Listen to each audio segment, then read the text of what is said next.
Welcome friends. आज हम लोग डिस्कस करने वाले एक ऐसा थिंकर जिसके बारे में लोग भगवान भी कहते हैं उन्हें, और उनको उतना ही क्रिटिसाइज भी कहते हैं। हाँ, कार्ल मार्क्स।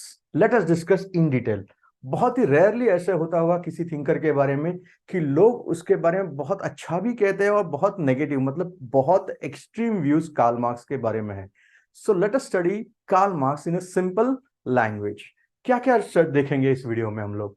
कार्ल मार्क्स की लाइफ, उनके कैपिटलिज्म सोशलिज्म के बारे में क्या विचार है, डायलेक्टिक्स के बारे में वो क्या कहते हैं, क्लास कॉन्फ्लिक्ट के बारे में क्या कहते हैं, हिस्ट्री के बारे में, रिवोल्यूशन के बारे में, as well as surplus value and alienation, and finally criticism on Karl Marx, and then conclusion and mains questions as usual. So without wasting time, let's start the video. First of all, Karl Marx एक अच्छे घर में जन्म हुआ था उनका। पढ़ाई वगैरह अच्छी चल रही थी। Social scientist, historian, as well as revolutionary करके उन्हें जाना जाता है। लेकिन कार्ल मार्क्स का एक नेचर था, वो बहुत ही रैडिकल थे। लिसन केयरफुली, मैंने कहा रैडिकल थे। सो बनने तो चाहते थे टीचर, बट क्या वो टीचर का जॉब मिला? क्या नहीं। बने जर्नलिस्ट। बट जर्नलिस्ट होने के बाद भी उनका रैडिकल नेचर नहीं गया। ऑब्वियसली उस वजह से वहां से भी जॉब क्या होगा वगैरह आप ही समझ जाओ।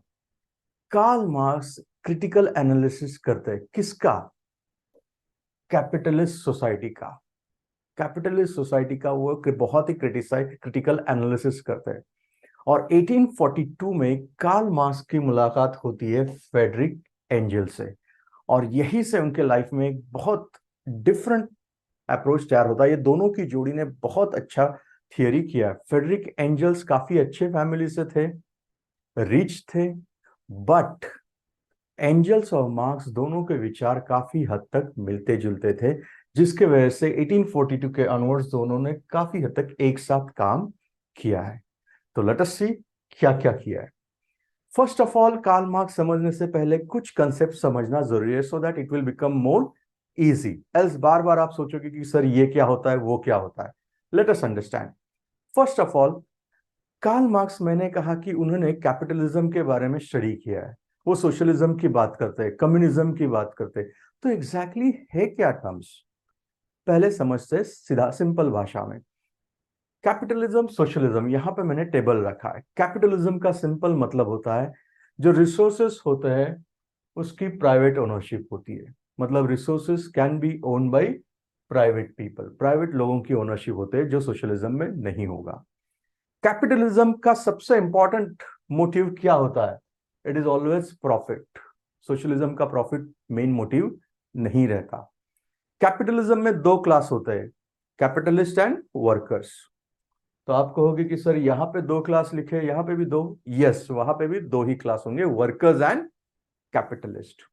बट ये पॉइंट इंपॉर्टेंट है कि कैपिटलिज्म जो होता है उसमें एक्सप्लॉइट करने वाला कौन होता है? कैपिटलिस्ट। और एक्सप्लॉइटेशन किसका होता है? वर्कर का। और सोशलिज्म में एक्सप्लॉइटर होगा वर्कर और एक्सप्लॉइटेशन होगा कैपिटलिस्ट का। Then comes the next question कि सर स्टेट का क्या रोल होता है दोनों जगह? कैपिटलिज्म के बारे में कहा जाता है स्टेट और कुछ नहीं, इंस्ट्रूमेंट होता है कैपिटलिज्म का। तो सोशलिज्म में स्टेट क्या होगा? Instrument of workers. कैपिटलिज्म भी डेमोक्रेसी मान सकते हैं। कैसे? माइनॉरिटी डिक्टेटरशिप, माइनॉरिटी किसके ऊपर? मेजॉरिटी के ऊपर। और ये एग्जैक्टली क्या होगा? उल्टा। कैपिटलिज्म में जो डिस्ट्रीब्यूशन होता होगा वो इक्वल होता होगा या वर्कर्स को कम मिलता होगा? जस्ट इमेजिन करो, इंडस्ट्रियलिस्ट वर्कर्स को कम देंगे या ज्यादा? Obviously answer is correct, it is less.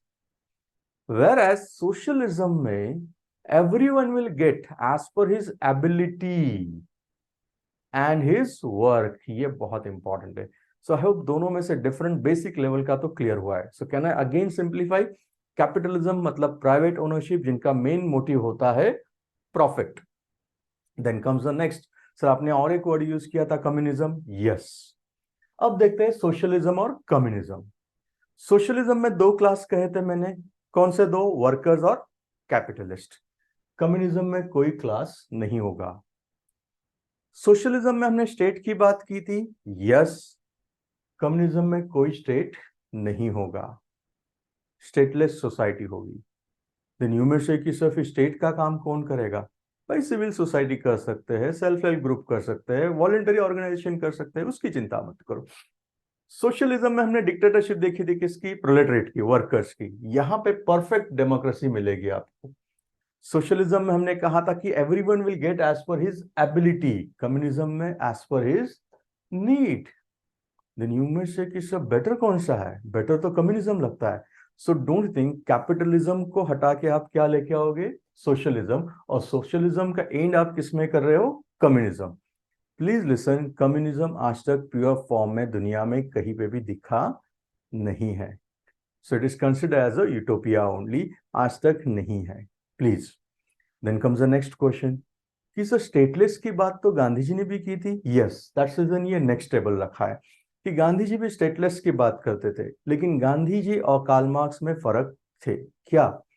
Karl Marx violent revolution चाहते थे हर चीज में, वेरस गांधी जी पीसफुल चाहते थे, शांति से चाहते थे, अहिंसा से चाहते थे। क्या कार्ल मार्क्स भगवान में बिलीव करते थे? नहीं। वेरस गांधीयन मेथड क्या था? राम राज्य। आई होप तीनों चीजें क्लियर हो चुकी है। Capitalism, socialism and communism.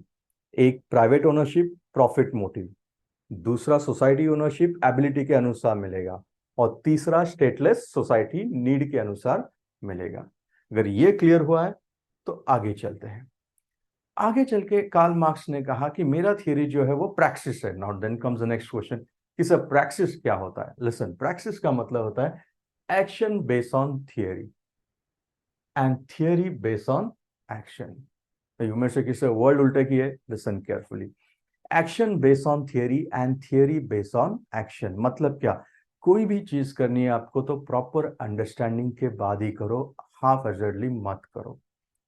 Karl Marx का मेन क्या कंसर्न था? जो एक्सप्लॉयटेशन ऑफ वर्कर्स हो रहा है उसे वो रोकना चाहते थे। क्या कार्ल मार्क्स से पहले कभी ऐसा नहीं हुआ था क्या? फ्रांस में भी था, ब्रिटेन में भी था। फ्रांस में रिवोल्यूशनरी मेथड थे तो ब्रिटेन में पीसफुल था। बट कार्ल मार्क्स कहता था दोनों भी गलत जा रहे थे। क्यों? बिकॉज ये एक्शन तो करते थे बट इनके पास अंडरस्टैंडिंग नहीं था कि आगे क्या करना है। इनके पास अंडरस्टैंडिंग था लेकिन एक्शन नहीं है। तो बेस्ट किसका है? कार्ल मार्क्स का कहना था हमारा, साइंटिफिक है ना। सचमुच में साइंटिफिक था क्या? कार्ल मार्क्स कहते हैं इसलिए उनका थियरी साइंटिफिक नहीं होता, वो आपको डिसाइड करना है कि था या नहीं था। अब आगे चलते हैं। डायलैक्टिक्स। डायलैक्टिक्स क्या होता है? डायलैक्टिक्स एक मेथड है टू अंडरस्टैंड ट्रूथ। सत्य जानने का एक मेथड होता है। किसका मेथड है? ऑब्वियसली सोक्रेटिस ने स्टार्ट किया है। इसमें होता क्या है? एक थीसिस, देन उसका opposite antithesis, and then finally you get it synthesis. इसके तीन लॉज है। क्या? एक, यूनिटी ऑफ अपोजिट। दूसरा, नेगेशन ऑफ नेगेशन। और तीसरा, quantity changes into quality. Explain करता हूं विथ एग्जांपल, ये सिंपल हो जाएगा। यूनिटी ऑफ अपोजिट मतलब क्या? दो चीजें साइमल्टेनियसली एग्जिस्ट करती है। दो चीजें आप कहेंगे उसमें क्या, बट दोनों अपोजिट है। फॉर एग्जाम्पल, अगर दिन है तो रात भी होगी, देयर विल बी नाइट। अगर गॉड है तो डेमन भी होगा, भगवान है तो राक्षस भी होगा, अच्छे लोग हैं बुरे भी होंगे। दूसरा हमने लिखा है नेगेशन ऑफ नेगेशन। मतलब क्या? नेगेटिविटी चला जाएगा, नेगेटिविटी गेट्स एलिमिनेटेड। अब गॉड एंड डेमन, इसमें कौन चला जाएगा? Obviously demon. And third is quantity changes into quality. मतलब आपका लाइफ किसके तरफ चला जाता है? क्वालिटेटिव एनहांसमेंट की तरफ। आई होप क्लियर हुआ है dialectics method. Then comes the next question कि सर ये मेथड बताने की क्या जरूरत थी? क्योंकि कार्ल मार्क्स पे एक इन्फ्लुएंस एक अच्छे थिंकर का था, उनका नाम था हेगल। और हेगल और कार्ल मार्क्स दोनों ने डायलैक्टिक्स मेथड यूज किए। तो हेगल, प्लीज हेगल के बारे में एक बात पहले जान लो। हेगल ऑफिशियल फिलोसोफर थे प्रूशियन स्टेट, जिसे आज हम जर्मन कहते हैं। आज हम क्या कहते हैं? जर्मनी कहते हैं। उसके ऑफिशियल फिलोसोफर, प्लीज ये ऑफिशियल वर्ड ठीक तरह से याद रखना, बिकॉज ऑफिशियल मतलब वो पेरोल पे थे। सो ऑब्वियसली जो आदमी पेरोल पे रहेगा वो उनके कंपनी के बारे में अच्छा कहेगा या बुरा कहेगा? डेफिनेटली अच्छा ही कहेगा। सो हेगल का भी ओपिनियन जर्मन के बारे में अच्छा ही होगा या नहीं? यस। और ये कैसे? देखते हैं। हेगल का क्या कहना था कि एंटायर हिस्ट्री जो है वो मूव करती है कौन से फॉर्म में? आइडियाज के फॉर्म में। And Hegel is responsible for development of social institution by dialectic method. Hegel का तो यहां तक कहना था कि state is a march of God on earth. कैसे, बताता हूं। हेगल का क्या कहना है, state is a march of God on earth. कैसे, नीचे एग्जाम्पल टेबल में लिखा है। थीसिस, एंटीथेसिस, सिंथेसिस, जो हमने डायलेक्टिक्स में अभी देखा कि डायलेक्टिक्स का एंड कब होगा, जब कॉन्ट्रडिक्शन खत्म हो जाएगा। ना फैमिली में सबसे अच्छी चीज क्या होती है, अल्ट्रुइज्म। मतलब क्या, we are ready to sacrifice for each other. But क्या फैमिली में सारी चीजें अच्छी होती है क्या? क्या हम किसी और के फैमिली के लिए सैक्रिफाइस करने के लिए तैयार होते हैं? हमेशा नहीं। That means we are particular, मतलब हम पर्टिकुलर अपने फैमिली के बारे में ज्यादा सोचते हैं। सो can I say altruism is positive, good, particularism is negative, ये ठीक नहीं है। बट सिविल सोसाइटी में क्या होगा, सारे एक, मतलब इगोइज्म रहेगा जो नेगेटिव। बट एक पॉजिटिव चीज भी है, सबके लिए कॉमन रूल रहेगा, दैट इज यूनिवर्सल। अब स्टेट में अब अप्लाई करो रूल डायलेक्टिक्स के, क्या, यूनिटी ऑफ अपोजिट, मतलब अपोजिट चीजें एग्जिस्ट करती है। दूसरा क्या कहा हमने, नेगेशन ऑफ नेगेशन, मतलब क्या, नेगेटिविटी चली जाती है। तो अब नेगेटिविटी अगर चली जाएगी तो यहां से भी नेगेटिविटी चली गई, यहां से भी चली गई, तो फाइनली क्या बचेगा, यूनिवर्सल एंड अल्ट्रुइज्म। और ये कहाँ मिलता है आपको, स्टेट में। डोंट यू थिंक स्टेट सबके बारे में सोचता है, और स्टेट के जो रूल होते हैं वो यूनिवर्सल होते हैं। मतलब स्टेट काफी अच्छा काम करता है, और यही हेगल का कहना था। और हेगल ने ये दिखाने के लिए दिखा दिया कि गॉड इज एन आइडिया। तो हेगल का सारा भर किसके ऊपर था, आइडियाज के ऊपर था, कि आइडियाज के थ्रू ही सब कुछ मूव करता है। नाउ देन यू मे से कि सर हेगल ने स्टेट को गॉड के साथ ही क्यों कंपेयर किया, he could have compare with anything else ना। डोंट यू थिंक, हम मानते हैं कि गॉड ने ही सब कुछ क्रिएट किया है, तो हेगल ने कहा गॉड ने ही क्रिएट किया है। और गॉड करता क्या है, आपकी परेशानी सॉल्व करता है, आपको प्रॉब्लम में आपके बहुत सारी जिंदगी आसान कर देता है। सो डोंट यू थिंक वही काम स्टेट भी तो कर रहा है, वही काम कौन कर रहा है, state. And that's the reason Hegel का कहना है state is nothing but march of God on earth. Don't think, इसके ऊपर बहुत सारा इन्फ्लुएंस इसका भी लगता है कि हेगल वाज ऑफिशियल, ऑफिशियल में फिर से रिपीट कर रहा हूं, फिलोसोफर ऑफ जर्मन स्टेट। तो स्टेट का है तो उसकी साइड तो लेना ही है, मतलब ये दिखाना होगा कि real is rational and rational is real, मतलब स्टेट ही आपके लिए सब कुछ है और स्टेट ही सब कुछ अच्छा कर सकता है। Then comes the next question कि सर फिर डायलेक्टिकल मटेरियलिज्म क्या है? ये फिलोसॉफिकल बेसिस है किसका, मार्क्स का। ये फिलोसॉफिकल बेसिस है किसका, मार्क्सिज्म का। क्या है, ई stage of development represent corresponding stage of development in material conditions. नहीं समझा, सिंप्लीफाई करता हूं। अभी हमने देखा हेगल, हेगल किस में बिलीव करता है, आइडिया में। मतलब हेगल का क्या कहना है, सारे चेंजेस जो होते हैं किसके थ्रू होते हैं, आइडियाज के थ्रू, मतलब आइडिया ही अल्टीमेट है। मार्क्स का कहना है तू ठीक नहीं बोल रहा है, you are standing on your head, सीधा खड़े रहो। रियलिटी क्या है, मैटर। एग्जांपल देता हूं, पैसा क्या आएगा, मैटर। हेगल क्या कहता है, God is an idea, spiritual world, materialistic world. I hope example clear हो गया। ये क्या है, पेन, मार्कर, मैटर। सो कार्ल मार्क्स का कहना क्या है, आइडिया वगैरह कुछ नहीं होता, क्या इंपॉर्टेंट है, मैटर। और हिस्ट्री किस में मूव होता है, मटेरियल कंडीशंस में। सो मेन इंपॉर्टेंट क्या है, matter, not idea. No doubt दोनों ने मेथड कौन सा यूज किया है, डायलेक्टिक्स का ही। दोनों के मीडियम भी क्या है, हेगल कहता है कि वॉर होगा अमंग स्टेट्स, मार्क्स कहता है अमंग क्लासेस होगा, नॉट स्टेट होगा। और एंड कैसे होगा, हेगल का कहना है स्टेट सुप्रीम हो जाएगा। अब स्टेट सुप्रीम मतलब कौन सा स्टेट, हेगल किसका ऑफिशियल फिलोसोफर था, जर्मन। सो ऑब्वियसली किसकी सुप्रीमेसी की बात कर रहा है हेगल, जर्मन स्टेट की। वेरएस कार्ल मार्क्स किसकी बात कर रहा है, क्लासलेस सोसाइटी। क्लासलेस सोसाइटी आ जाएगा एंड में, जिससे सबका अच्छा होगा। Then comes the next part कि सर ये हिस्टोरिकल मटेरियलिज्म क्या है। अब स्टडी की हिस्ट्री करना भी तो जरूरी है। What exactly it is, materialistic interpretation of history. Then you में से कि सर कार्ल मार्क्स तो इकोनॉमी के बारे में बात करता है, एक्सप्लॉयटेशन के बारे में, हिस्ट्री क्यों पढ़ना है? बिकॉज हिस्ट्री एक बहुत इंपॉर्टेंट सब्जेक्ट है जो आपको बताता है कि इतिहास में क्या हुआ था, कैसे हुआ था, किसके वजह से हुआ था, किसने उसे इन्फ्लुएंस किया था। सो कार्ल मार्क्स क्या चाहते हैं? कैपिटलिज्म हटना चाहिए, कम्युनिज्म आना चाहिए। मतलब क्या, ये शोषण क्यों हो रहा है, कैसे हो रहा है, कौन से फैक्टर इतिहास में भी रिस्पॉन्सिबल से। अगर ये पढ़ना है तो क्या पढ़ना होगा आपको? इतिहास पढ़ना होगा। And that's the reason Karl Marx ने हिस्टोरिकल मटेरियलिज्म दिया है, बट जिसमें ज्यादा एम्फेसिस किसके ऊपर है? इकोनॉमिक एस्पेक्ट पे ज्यादा दिखता है। अब कार्ल मार्क्स का यहाँ पे कहना है कि दो टाइप के हम लोग वर्क देखते हैं। क्या? एक हम कहते हैं मैनुअल लेबर और दूसरा होता है इंटेलेक्चुअल। मैनुअल लेबर मतलब फिजिकल लेबर। दोनों में इंपॉर्टेंट क्या है आप सोचो। 100% में गारंटी देता हूं मोस्ट ऑफ द लोग क्या कहेंगे कि सर इंटेलेक्चुअल का वर्क बहुत इंपॉर्टेंट होता है, बिकॉज वो सोसाइटी को बहुत कुछ अच्छा देते हैं, बहुत अच्छी क्या कहते हैं उसे, विचार देते हैं, अपनी थियोरी प्रोवाइड करते हैं। हम ऐसा क्यों सोचते हैं? बिकॉज प्लेटो ने भी यही कहा था, एरिस्टोटल ने भी यही कहा था। सो बहुत सारे थिंकर्स ने पहले से यही चीजें कही ना।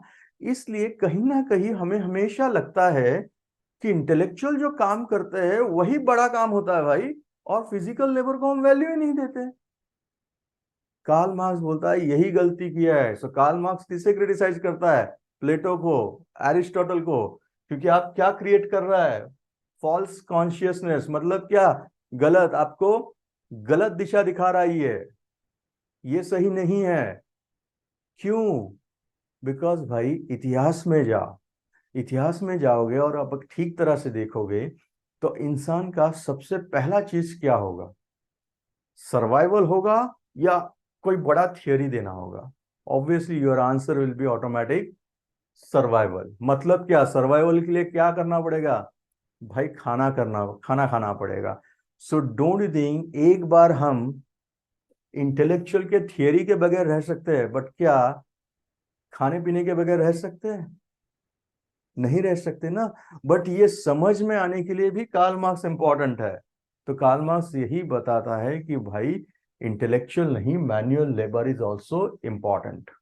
सो इंटेलेक्चुअल क्या करता है? इंटेलेक्चुअल आपका एक एक्सप्लॉयटेशन करता है, वो एक एक्सप्लॉयटर क्लास होता है, चाहे वो कहीं पे भी हो। तो इतिहास में अगर आप जाओगे तो पहला इंपॉर्टेंट एक्ट क्या रहेगा? कार्ल मार्क्स का सिंपल कहना है भाई सर्वाइवल है मतलब प्रोडक्शन। तो अब सिंपल भाषा में बताता हूं, प्रोडक्शन में अकेला अच्छा करूंगा या ग्रुप में अच्छा करूंगा? द आंसर इज ग्रुप में। और इससे ही फिर क्या डेवलप होता है? स्टेट। मतलब एंटायर हिस्ट्री का कार्ल मार्क्स ने किस तरह से दिया है? इकोनॉमिक के एंगल से ये सारा विश्लेषण किया हुआ है। Then comes the next aspect कि कार्ल मार्क्स की सब मेथोडोलॉजी क्या थी। लसन, कार्ल मार्क्स ने दो चीजें बताई थी मेथोडोलॉजी में। एक उन्होंने कहा था कि बेस और दूसरा सुपर स्ट्रक्चर। मतलब कार्ल मार्क्स किस में बिलीव करते हैं? स्ट्रक्चरलिज्म में। दो चीजें कही, मैं फिर से रिपीट करता हूं, बेस और दूसरा सुपर स्ट्रक्चर। प्लीज ये ठीक तरह से देखो, इसके ऊपर काफी बार एग्जाम में क्वेश्चन आ चुके हैं।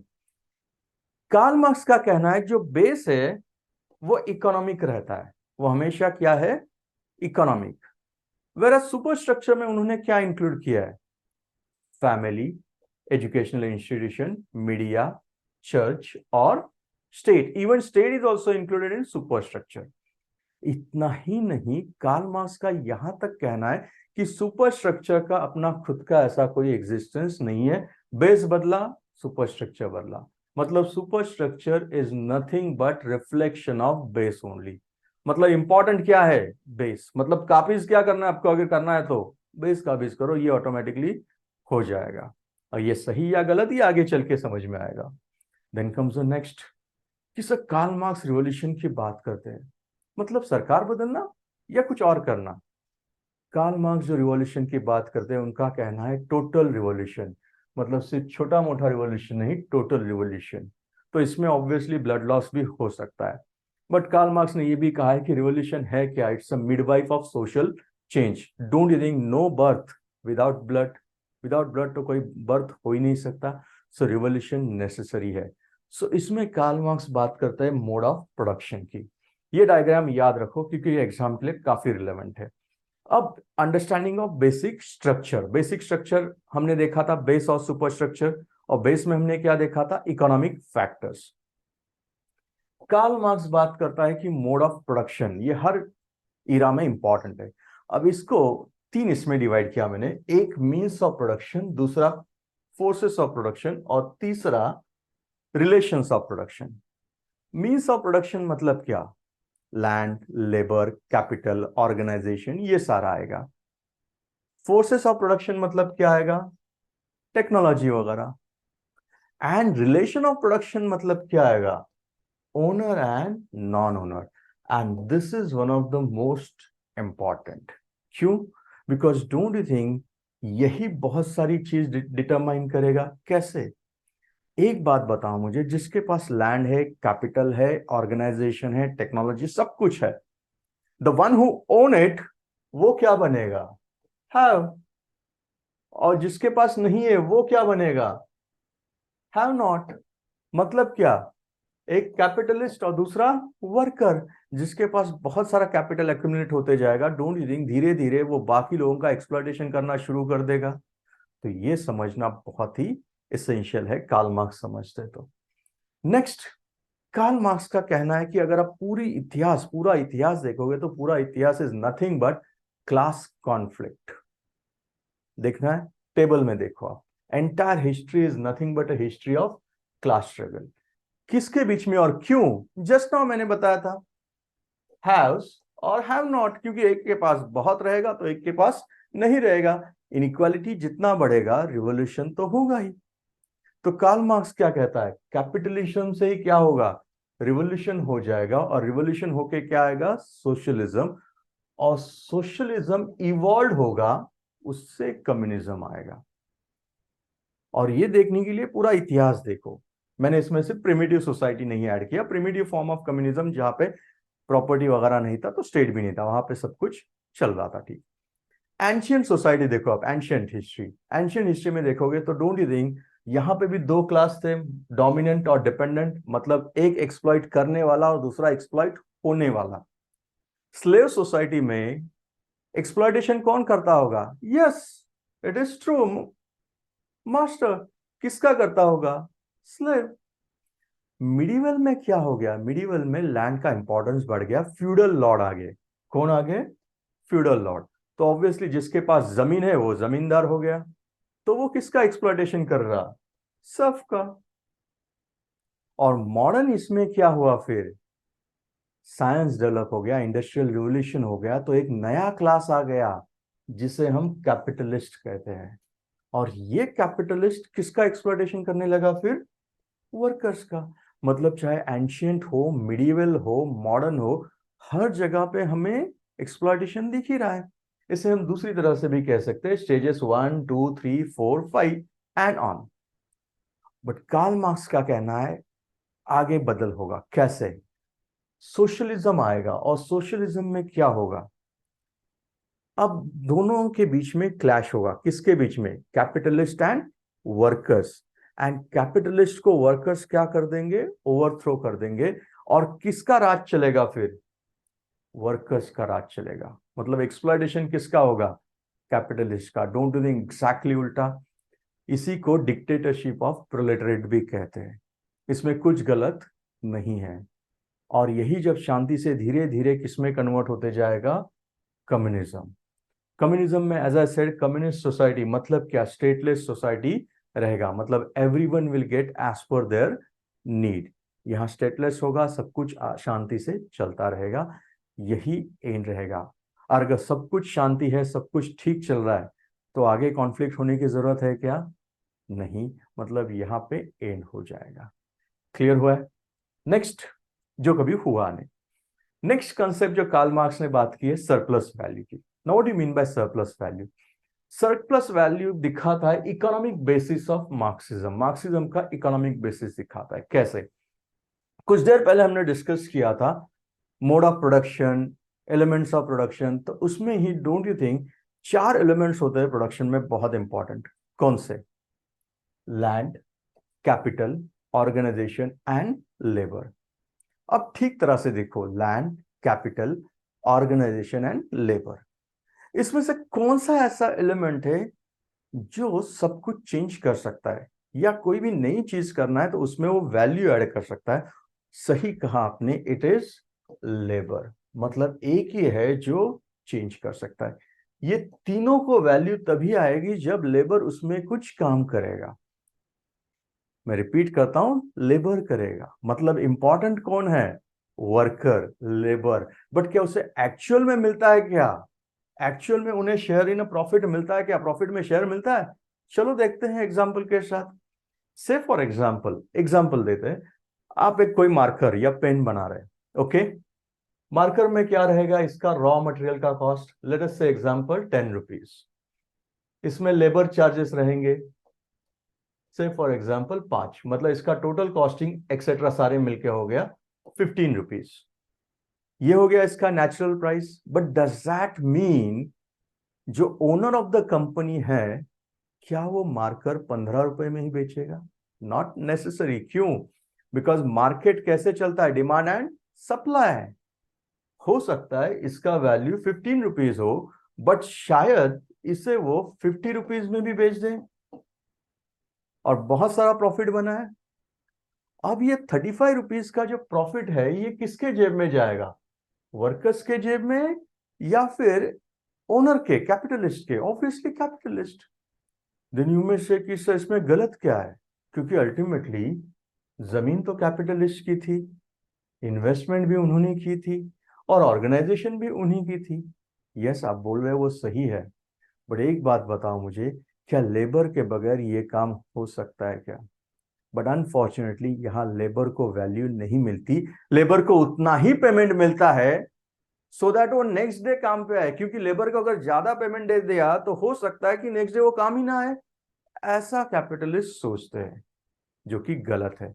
तो ये सरप्लस वैल्यू में किसको मिलना चाहिए? ऑब्वियसली इसमें थोड़ा शेयर किसका होना चाहिए? वर्कर्स का। मैं मानता हूं कि शायद इसमें से थोड़ा सा आप रेंट देते होंगे, बाकी चीजें करते होंगे, बट स्टिल 35 में से 25 रुपीज तो वर्कर्स को जाना चाहिए, बट वो जाता नहीं। ये सारा किसके जेब में जाता है? Capitalist. So in return capitalist बहुत रिच बनते जाएगा और वर्कर्स बहुत ही नीचे। मतलब क्या? दोनों के बीच में गैप बढ़ता जाएगा और जैसे गैप बढ़ेगा इनइक्वालिटी बढ़ेगी, और इनइक्वालिटी बढ़ती है तो क्या होता है? It converts into revolution. I hope clear हुआ है। नेक्स्ट चलते हैं रिलीजन के बारे में, नेशन के बारे में। कार्ल मार्क्स ने तो क्लियर कट कहा है। कार्ल मार्क्स तो कॉन्शियसनेस वगैरह में बिलीव करता ही नहीं, तो ऑब्वियसली रिलीजन के बारे में तो चांस ही नहीं, गॉड में वगैरह बिलीव नहीं। कार्ल मार्क्स का कहना है religion is nothing but opium of masses. भगवान ने हमें क्रिएट किया या हमने भगवान को क्रिएट किया? कार्ल मार्क्स कहता है रिलीजन, नेशन कुछ नहीं होता। रियल पॉलिटिक्स क्या है? Real politics is a politics of class. कैसे? कार्ल मार्क्स का ही स्टेटमेंट है, workers of the world you should unite. क्यों? बिकॉज अगर आप दुनिया के सारे वर्कर्स, वो किसी देश को नहीं बोल रहा है, दुनिया के सारे वर्कर्स अगर एक आएंगे तो प्लीज आपको कुछ हारना नहीं है अदर देन योर चैन। तो ये चैन क्या है? Nation, religion. इससे हमें बांधा जाता है। कौन बांधता है फिर? मार्क्स का कहना है कि कैपिटलिस्ट बांधते हैं। Don't you think? हमें लगता है कि वो इंडस्ट्रियलिस्ट है, वो कैपिटलिस्ट, अरे लेकिन वो भी तो हमारे ही धर्म का है, हमारे ही इसका है। नहीं, कार्ल मार्क्स कहता है ऐसा कुछ नहीं है। अगर कुछ है तो वो सिर्फ क्लास है, बाकी सारी चीजें क्या है? False consciousness.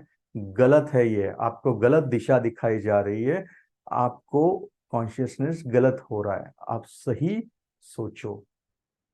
कॉन्शियसनेस दो लेवल पे कार्ल मार्क्स बात करते हैं, एक क्लास इन इटसेल्फ और दूसरा क्लास फॉर इटसेल्फ। मतलब क्या? क्लास इन इटसेल्फ मतलब वर्कर होगा कोई तो उसे क्या लगता है, भाई मैं वर्कर हूं, मैं किससे बिलोंग करता हूं? वर्कर क्लास के लिए। वो मालिक है, वो तो करेगा ही। बट क्लास फॉर इटसेल्फ मतलब क्या? ये अपर लेवल ऑफ कॉन्शियसनेस होता है। इसमें क्या होता है? वर्कर्स को समझ में आता है कि भाई मेरा एक्सप्लॉइटेशन हो रहा है, मेरा एक्सप्लॉइटेशन हो रहा है, जो हो रहा है वो गलत हो रहा है, so obviously worker will revolt. So जब class in itself convert into class for itself, revolution होना जायज होता है, जल्दी हो जाता है। नेक्स्ट, कार्ल मार्क्स का कहना है कि capitalist dig their own grave. ना, ये कैसे भाई? आप ये थोड़ा ज्यादा बोल रहे हो, ऐसा लग रहा है कि कैपिटलिस्ट अपना ही ग्रेव क्यों खोदेगा। सुनो उसका कारण जो कार्ल मार्क्स ने दिया है। कैपिटलिस्ट क्या है? हमने पहले से सुना कि ownership is in the hands of the private, private property की बात करता है। तो कैपिटलिज्म का पहला मोटिव क्या होता है? ऑलवेज प्रॉफिट, थोड़ा प्रॉफिट या ज्यादा प्रॉफिट, ऑलवेज प्रॉफिट, ज्यादा मिले तो और अच्छा है। तो कैपिटलिस्ट कोई भी क्या चाहेगा? वेजेस बहुत ज्यादा देने की सोचेगा या कम देगा? वर्कर्स को कम से कम देगा। The reason is very simple, listen carefully. अभी ए, बी और सी तीन वर्कर्स है और कोई एक कैपिटलिस्ट है। अब वर्कर के पास अपना खुद का तो जमीन नहीं है, ना ही कैपिटल है, ना ही कंपनी है। मतलब उनका बार्गेनिंग पावर डेफिनेटली ओनर से कम ही है, कैपिटलिस्ट से। तो ऑब्वियसली ओनर इनमें बार्गेनिंग का कंपटीशन भी लगा सकता है। तो ऑब्वियसली इसका फायदा भी किसे होगा? कैपिटलिस्ट को ही होगा। इतना ही नहीं, प्रॉफिट बढ़ाने के लिए ओनर धीरे धीरे क्या करेगा? टेक्नोलॉजी लेके आएगा। पहले क्या थे? कंप्यूटर, रोबोट आ गए। अब तो एआई का जमाना है। So there is every possibility ये इंट्रोड्यूस करोगे तो और वर्कर्स बेकार हो जाएंगे। Now listen carefully. मतलब मेरा एम क्या है? प्रॉफिट बढ़ाना। इसके लिए मैं टेक्नोलॉजी का यूज कर रहा हूँ, हर चीज यूज कर रहा हूँ। बट क्या दुनिया में मैं अकेला हूं जिसकी ये कंपनी है?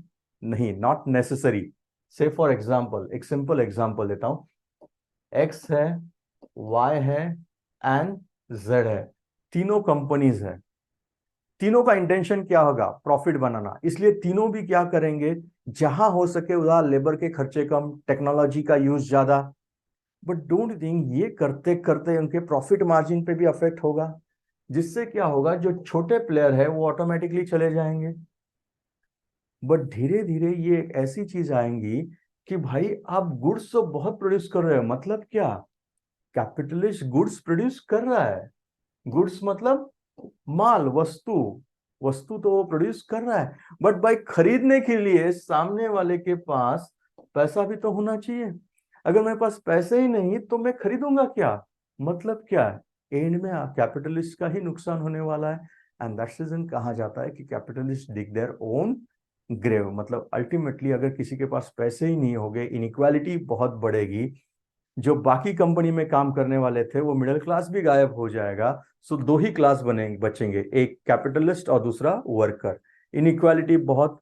आप प्रोडक्ट तो बना रहे हो, मार्केट में डंप भी कर रहे हो, बट वेजेस कम है, सामने वाला खरीदेगा कैसे? सो अल्टीमेटली ग्रेव किसका बनेगा? कैपिटलिस्ट। आई होप क्लियर हुआ है। नेक्स्ट है अलिनेशन। देन कम्स द क्वेश्चन कि सर ये अलिनेशन क्या है? अलिनेशन का सिंपल मतलब होता है फीलिंग ऑफ सेपरेशन। अब भाई कार्ल मार्क्स क्यों सेपरेशन की बात कर रहा है? कार्ल मार्क्स का कहना है ये प्राइवेट प्रॉपर्टी ही है, ये सबके लिए रिस्पॉन्सिबल है। किसके लिए? Erosion of human values. Human values जो इरोड हो चुकी है, इसके लिए कौन रिस्पॉन्सिबल है? Private property. वर्कर जितना ज्यादा काम करता है हमें लगता है उसे ज्यादा मिलेगा, नहीं, उल्टा उतना वो गरीब होते जाता है। दिखाया जाता है कि आपको दे रहे हैं इंसेंटिव, आपको ओवर टाइम दे रहे हैं, बट रियलिटी में कुछ से प्रॉफिट होता है ज्यादा? ओनर को होता है। आदमी क्या है? इंसान क्रिएटिव है बाय नेचर, वो सोशल है बाय नेचर, बट अलग अलग तरीके से उसका एलिनेशन होता है। और ये जो 4 लेवल से ये डिस्कस करते हैं एक एग्जाम्पल के साथ सपोज एक टेलर है, वो बहुत ही अच्छा कपड़ा बना रहा है। मैंने कहा टेलर बहुत ही अच्छी शर्ट बनाता है, वो काफी अच्छी। बट कैपिटलिज्म कंपनीज के वजह से क्या हुआ? उसने वहां नौकरी ज्वाइन कर ली। पहले वो अच्छा शर्ट्स बनाता था, मैंने कहा शर्ट, ओके। बट अब क्या कर रहा है वो? अब वो सिर्फ वहां पे पॉकेट बना रहा है या कोई वहां पे कॉलर बना रहा है। मतलब क्या? सिर्फ कॉलर बनाना, तुझे पैसे मिल रहे हैं, बट कॉलर बनाने के या पॉकेट बनाने के। डोंट यू थिंक धीरे धीरे वो अपना क्रिएटिव वर्क जो था वही चला जाएगा? पहले वो बहुत अच्छा खासा एम्ब्रॉयडरी बना सकता था, प्लेट्स डाल सकता था, कुछ ना कुछ क्रिएटिव कर सकता था। बट अभी वो क्रिएटिविटी पूरी हद से खत्म हो जाएगी। वो क्या बन गया? पूरे मशीन, पूरा जो एक मशीन है उसका एक नट एंड बोल्ट हो गया वो, सिर्फ कॉग इन द व्हील। कोई वैल्यू ही नहीं, बस काम करना है। इसलिए करना है, क्या करना है भाई? आज 100 कॉलर बनाना है, आज 100 पॉकेट बना रहा है। अरे बट कहाँ यूज होने वाले हैं? वो भी बहुत बार पता नहीं होते। मतलब क्या? सुबह आने का 9 बजे, शाम को 6 बजे जाने का, पगार मिलता है लेने का। क्रिएटिविटी सारा खत्म हो गया, मतलब जो मेरा प्रोडक्ट था, जो मेरा क्रिएटिविटी था, उसी से मैं क्या हो गया, जुदा हो गया। एंड डोंट थिंक इंसान जो है वो नेचर में रहना पसंद करता है, बट कंपनी में एक आर्टिफिशियल एनवायरनमेंट क्रिएट किया जाता है, मतलब वो अपने नेचर से भी दूर होता है, निसर्ग से भी दूर होता है। तीसरा, लेबर लेबर के बीच में भी कंपटीशन हो शुरू कर देते हैं। ऑब्वियसली शुरू करने वाले कौन होते हैं अब तक बताने की जरूरत नहीं। तो डोंट थिंक, क्योंकि लेबर के पास अदर देन लेबर तो कुछ नहीं है, तो उसके जो फेलोमेन होते हैं, उसके कलीग्स जो होते हैं, सोशल रिलेशंस जो होते हैं, उनसे भी वो धीरे धीरे क्या होता है, अलग होने लगता है। और ये तीनों का इम्पैक्ट ये हो जाता है अल्टीमेटली कि वो खुद ही से जुदा होता है, खुद ही से अलिनेट हो जाता है। यही है theory of alienation by Karl Marx, ये एग्जाम में पूछी गई है। Then comes the next question, क्या कार्ल मार्क्स ने सिर्फ थियरी बताई या सोल्यूशन भी दिया है? यस, सोल्यूशन दिया है। कैसे? How to end alienation, alienation कैसे खत्म करे? सिंपल है, रिवॉल्यूशन। क्या करना है आपको? कैपिटलिस्ट को हटाओ और क्या लेके आना है? कम्युनिज्म। मतलब कम्युनिज्म आएगा तो एलिनेशन खत्म हो जाएगा, because stateless society, classless society, सब कुछ सबको सब मिलेगा। कैसे मिलेगा? As per their need. Clear हुआ है? नेक्स्ट, कार्ल मार्क्स के अनुसार फ्रीडम क्या है? कार्ल मार्क्स कहते हैं फ्रीडम एक्चुअल में होता भी है कैपिटलिस्ट सोसाइटी में, क्योंकि उनका कहना है फ्रीडम का मतलब सिंपल होता है, doing what one wants to be, मतलब मुझे जो करना है वो मुझे करने दिया जाना चाहिए। फ्रीडम से क्या मिलना चाहिए? एक सोर्स ऑफ हैप्पीनेस होना चाहिए। तो रियल फ्रीडम क्या है? फ्रीडम फ्रॉम नेसेसिटी, जरूरतों से आजादी। ये कब पॉसिबल है? जब आपकी सारी जरूरतें फुलफिल हो जाएगी। बट क्या कैपिटलिस्ट सोसाइटी में सचमुच में ये होता है? सो क्या ये कह सकते हैं कि एक फॉल्स कॉन्शियसनेस क्रिएट किया जाता है? Yes, Karl Marx freedom word use करते हैं इंस्टेड ऑफ लिबर्टी। उसका कोई बड़ा रीजन नहीं, लिबर्टी मतलब लिबरल आता है, मतलब लिबरल थियरी आता है, ये एक ही कारण है और कुछ नहीं। नेक्स्ट, फिर से कार्ल मार्क्स के बीच में लेनिन कहां से आ गए? जैसे मैंने कहा कि कार्ल मार्क्स को उनके फॉलोअर हमेशा क्या सोचते थे कि वो कार्ल मार्क्स भगवान है, तो भगवान तो गलत नहीं जा सकते। बट यहां लिखा है कि कार्ल मार्क्स के फेलियर के लिए लेनिन बहुत हद तक है रिस्पॉन्सिबल। यस, लेनिन कहां से थे? रशिया से थे। Now listen carefully, Karl Marx का क्या कहना है? अगर रिवॉल्यूशन होना है, रिवॉल्यूशन अगर होना है तो इनइक्वालिटी बहुत होनी चाहिए। अगर आपके पास प्रॉपर्टी होगी तो आप रिवॉल्यूशन करोगे? एज पर कार्ल मार्क्स नहीं करोगे। रिवॉल्यूशन स्पॉन्टेनियस होना चाहिए या प्री डिटरमाइन धीरे धीरे हम करेंगे आज की तारीख में? नहीं, it should be spontaneous. Lenin का ऐसा नहीं था, हालात बदल चुके थे। क्यों? कार्ल मार्क्स ने थियरी दिया था, उस वक्त का पीरियड और था। डोंट यू थिंक उसके बाद इंपीरियलिज्म का भी जमाना आया था, कॉलोनीज का भी जमाना आया था, जिसके वजह से बहुत सारी वेस्टर्न कंट्रीज में वर्कर्स को अच्छे वेजेस मिलने लगे थे और एक्सप्लॉयटेशन कम हो रहा था। तो एक्सप्लॉयटेशन किसका हो रहा था? कॉलोनीज के लोगों का हो रहा था। एंड दैट्स रीजन हमें रिवॉल्यूशन वहां पे नहीं दिखता। तो रशिया में क्या है? रशिया में, लिसन केयरफुली, एक तो इंडस्ट्रियल रिवॉल्यूशन ज्यादा नहीं था, मतलब इंडस्ट्री बहुत ही कम थी। अभी भी सोसाइटी कौन सी थी? पीजेंट्री, मतलब एग्रीकल्चर डोमिनेंस। अब लेनिन का कहना था भाई रिवॉल्यूशन तो करना है, and Lenin was man of action. तो लेनिन ने कहा एक काम करते हैं, क्या? थोड़ा सा मॉडिफाई करते हैं मार्क्सिज्म में, क्योंकि ये जो लोअर क्लास है, वर्कर क्लास या पीजेंट है, इनमें तो आएगा नहीं कॉन्शियसनेस, तो क्या करेंगे? मिडिल क्लास लेके आएंगे। तो इसके लिए लेनिन ने कहा कि कम्युनिस्ट पार्टी एस्टैब्लिश करते हैं, which will act as a vanguard of revolution. Listen carefully, Karl Marx हमेशा पार्टी के खिलाफ थे, बिकॉज पार्टी का मतलब होता है हायरार्की, और हायरार्की मतलब कोई ना कोई किसी का एक्सप्लॉयटेशन करेगा। सो डोंट थिंक, लेनिन ने वो किया जो कार्ल मार्क्स नहीं चाहते थे। पहला मतलब पार्टी। दूसरा, कार्ल मार्क्स चाहते थे कि स्पॉन्टेनियसली रिवॉल्यूशन होना चाहिए। लेनिन ने क्या कहा? भाई उसके लिए तो काफी टाइम जाएगा, उससे अच्छा एक काम करते हैं ना, इंजेक्शन देते हैं। Let us give the injection, that is inject करते हैं और रिवॉल्यूशन थोड़ा सा जल्दी करते हैं। मतलब क्या? कट शॉर्ट करो प्रोसेस को। सो इसीलिए कहा जाता है कि Lenin is one of the person who is responsible for failure of marks. मतलब मार्क्स जो नहीं चाहता था वो भी काफी चीजें लेनिन ने की है। क्लियर हुआ है? नेक्स्ट, सब क्रिटिसिज्म क्या है कार्ल मार्क्स के ऊपर? जैसे मैंने कि का बहुत अच्छा भी कहा जाता है, बहुत लोग क्रिटिसाइज भी करते हैं। कार्ल पॉपर इसमें आगे है, इनका कहना है कि कार्ल मार्क्स एनिमी है ओपन सोसाइटी के। क्यों? बिकॉज उनका कहना है कि कार्ल मार्क्स ने हिस्टोरिज्म का गिल्ट किया है। नाउ हिस्टोरिसिज्म मतलब क्या? कि आप हिस्ट्री तो पढ़ रहे हैं लेकिन एक मोटिवेटेड है, आइडियोलॉजिकली बायस है। Is it true? Yes. Don't think Karl Marx ने जो हिस्टोरिकल इंटरप्रिटेशन दिया है उसमें ज्यादा ये किसके ऊपर है? इकोनॉमिक केस पे। सेकंड, कार्ल मार्क्स अपनी थियरी को साइंटिफिक कहता है। क्या ये सही है? पॉपर का कहना है नहीं। क्यों? साइंटिफिक है तो उसे फॉल्सिफिकेशन पे आना है। Then comes the question, falsification मतलब क्या? फॉल्सिफिकेशन मतलब आप जो कह रहे हैं उसे हम गलत भी साबित कर सकते हैं। It could be prove wrong.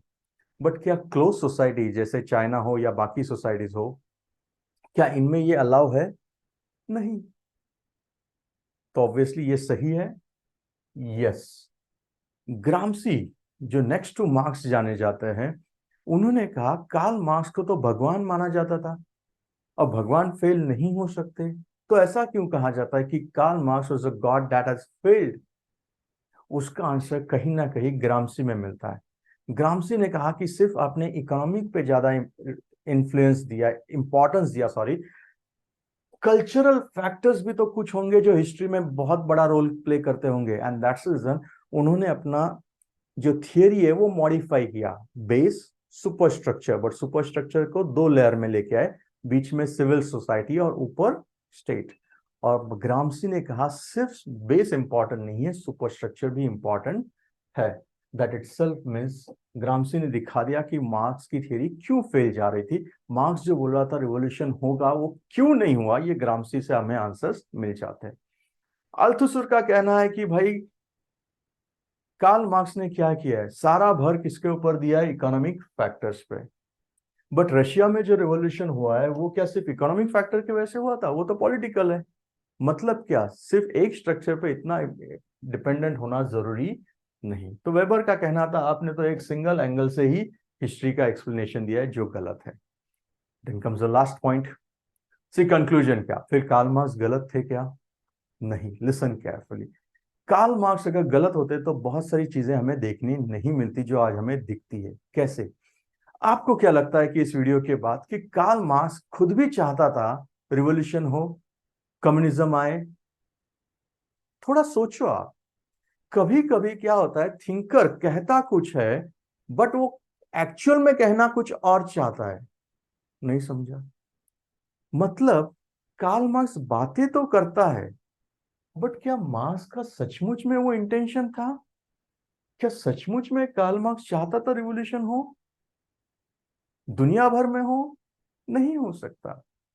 वो कार्ल मार्क्स शायद ऐसे चाहता होगा कि जो कैपिटलिज्म है भाई वो मोर ह्यूमन हो, उसको एक मानवीय चेहरा आ जाए।